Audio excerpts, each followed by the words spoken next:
Depuis hier soir, à Bagdad, c'est la fête. Une fête, comme on connaît Bagdad, à chaque décision historique.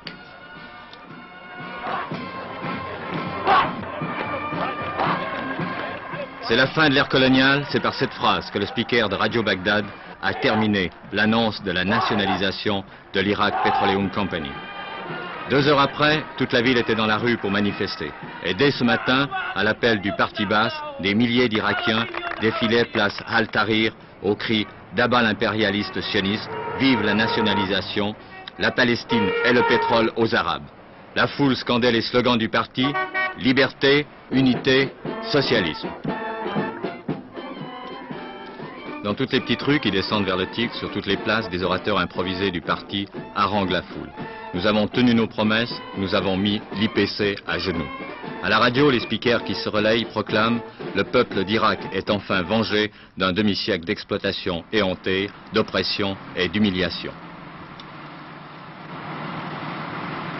En fait, cette rupture était inévitable depuis la révolution de 68 qui a porté au pouvoir le président El-Bakr. Depuis la prise en main des affaires par le Parti Baas, les jours de l'IPC étaient comptés.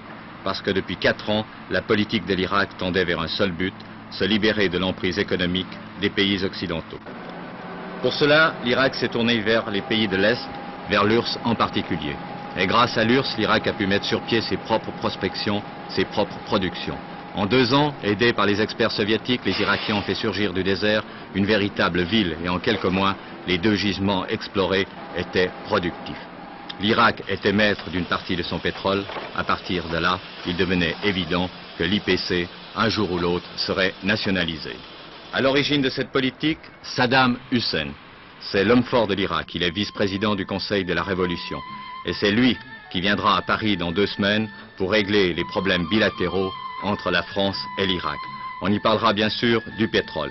Et nous avons demandé à M. Saddam Hussein quel était le but de sa politique pétrolière vis-à-vis de la France. La politique de l'Irak est simple, déclare en substance M. Saddam Hussein. Depuis un certain temps, nous nous sommes tournés vers l'Est parce qu'avec l'URSS, nous avons conclu des accords qui ne lèsent pas les intérêts irakiens. Voyez-vous, notre politique pétrolière suit le même chemin que notre politique tout court.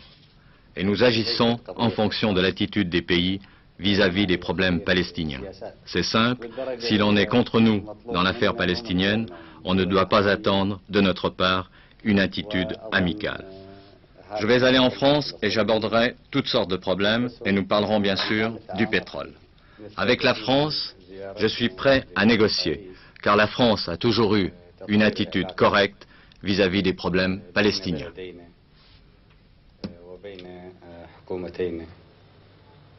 بما يخدم شعبي البلدين.